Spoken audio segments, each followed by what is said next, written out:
Ресейсіз Қазақстан ұзаққа бармайды. Бізді Ресеймен бөлісетін ештеңеміз жоқ. Бізде 80% дерлік орыс тілінде сөйлейді. Әдет-ғұрпымыз бен салт-дәстүріміз ортақ.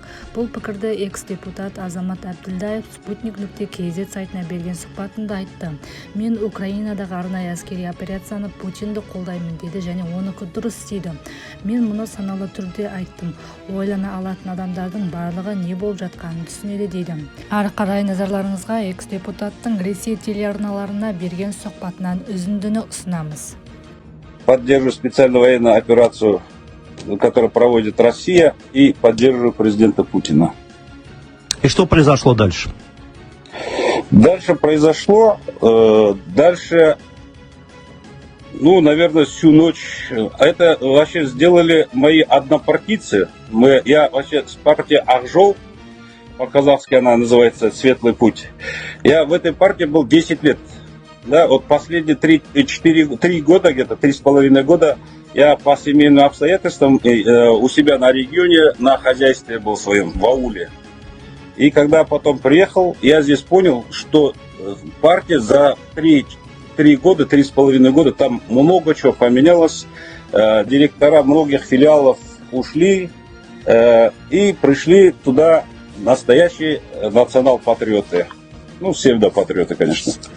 Вот, и там у нас всегда были конфликты на разные высказывания. И в этот раз, наверное, такое было. И они начали писать друг друга там. Специально это руководитель партии организовал. Такой Азат Первашев такой есть. Он всю ночь. Потом говорит, утром, говорит, надсовет будет, будем тебя рассматривать, потому что твоя линия вообще разрез нашей. Я говорю, как это разрез? Он говорит, вот так, говорит. И потом пришел там человек 40 в национальном совете проголосовали, все против, только одна женщина была, все за, одна женщина была против только. Чтобы решение надсовета.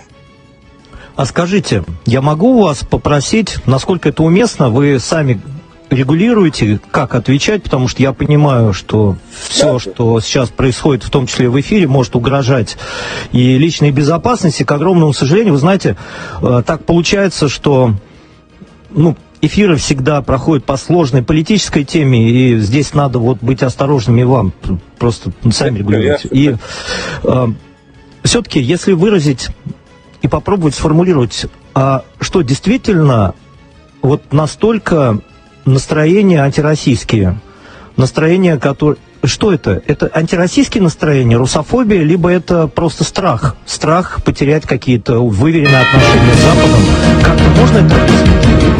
Мы сейчас говорим об этой партии, которая, я не понимаю, это партия, когда-то была партия бизнесменов, партия предпринимателей была, и последние за 4 года она стала такой национал-патриотический, такие риторики были. У нас постоянно были руководством все время спорт